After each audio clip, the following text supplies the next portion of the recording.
नमस्कार, तुम्ही पाहता लोकाशा टीव्ही. मी आप्पासाहेब मोहरकर. आष्टी तालुक्यातील 19 गावांमधून 38 किलोमीटरचा महामार्ग होत असून यासाठी शेतकऱ्यांची 250 हेक्टर जमीन या महामार्गात संपादित होत आहे. हा महामार्ग तयार करत असताना शक्तीपीठ महामार्गाप्रमाणेच 5 पट मोबदला मिळावा या मागणीसाठी आष्टी तालुक्यातील 19 गावातील शेतकरी आता रस्त्यावर उतरले आहेत. तात्काळ पुनर्मोजणी करून शेतकऱ्यांना शक्तीपीठ महामार्गाप्रमाणेच 5 पट मोबदला नाही मिळाला तर सामूहिक आत्मदहन करणार असल्याचा इशारा या शेतकऱ्यांनी प्रशासन आणि राज्य सरकारला दिला आहे. नेमक्या या शेतकऱ्यांच्या मागण्या काय आहेत पाहूयात. नाशिक, अहिल्यानगर, अक्कलकोट आणि चेन्नई हा जो नवीन डिसेंबर महिन्यामध्ये जो रस्ता मंजूर केलेला आहे त्या रस्त्याचे नवीन जे 3AS नोटिफिकेशन आहे ते जाहीर झालं पाहिजे. आणि यापूर्वी जे काही JM झालेलं आहे संयुक्त मोजणी, ते संयुक्त मोजणी आता आपण ते रेकॉर्डवर आणलं पाहिजे. आणि खोटे JM जे अधिकाऱ्यांनी तिथं AC मध्ये बसून तयार केलेले आहेत, एक त्यांचे व्हिडिओ शूटिंगच्या आधारे ती व्हिडिओ शूटिंग अतिशय बोगस आहे. संयुक्त मोजणी न करता ते JM केलेले आहेत. मला वाटतं याच्यामध्ये जी चूक आहे ही भूसंपादन, बीडचे जे भूसंपादन अधिकारी आहे त्यांची चूक आहे. त्या भूसंपादन अधिकाऱ्यावर कारवाई करावी, कारण त्यांनी ते मूळ जे JM आहेत ते रेकॉर्डवर आणलेले नाहीत. ते सगळे JM आहेत ते रेकॉर्डवर आहेत. ते फक्त आता ते मूल्यांकन करणारे जे अधिकारी त्यांच्याकडे दिले पाहिजेत. ही आमची सगळ्यात महत्त्वाची मागणी.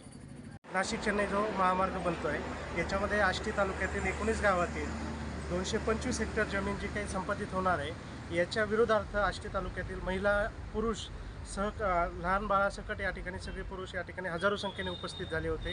आणि त्यांची एकच मागणी आहे की आम्ही विकासाला विरोध नाही करत आहे, परंतु याच्यामध्ये जे काही संपादन होतं आहे ही प्रक्रिया कुठंतरी बेकायदेशीर आहे आणि ती प्रक्रिया पारदर्शकपणे व्हावी म्हणून शेतकरी या ठिकाणी रस्त्यावर उतरलेला आहे. या ठिकाणी गंमत अशी झाली की 2022मध्ये 23 सप्टेंबर 2022ला 3A प्रसिद्ध झाला आणि 3A प्रसिद्ध झाल्याच्या नंतर त्यांनी 22 ऑगस्ट 2023 रोजी 3D प्रसिद्ध केला आहे. पण याच्यामध्ये हे करत असताना शासनाकडनं काही चुका झालेल्या आहे आणि त्या सर्व शेतकऱ्याच्या निदर्शनामध्ये आल्या.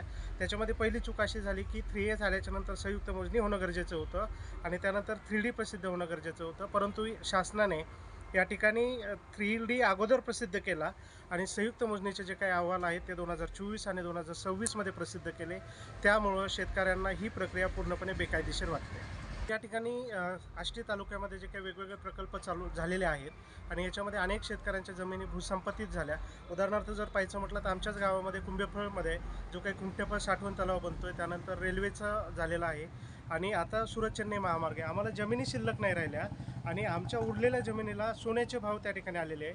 परंतु शासनाकडनं जो काही मोबदला जाहीर झाला आहे, म्हणजे जो काही आम्हाला दिसतो याच्यामध्ये 13 रुपये स्क्वेअर फुटाने मोबदला जाहीर होतो. म्हणजे जवळपास आमच्या 1 एकर जमिनीला साधारणतः 8 लाख ते 10 लाखापर्यंत ते मावेजा देत आहे. हा मावेजा कुठंतरी तुटपुंज आहे आणि याच्यामधून आमच्या अनेक हजारो शेतकऱ्यांचे कुटुंब पूर्णपणे उद्ध्वस्त होणार आहेत. याच्या विरोधात आज शेतकरी या ठिकाणी उतरलेला आहे.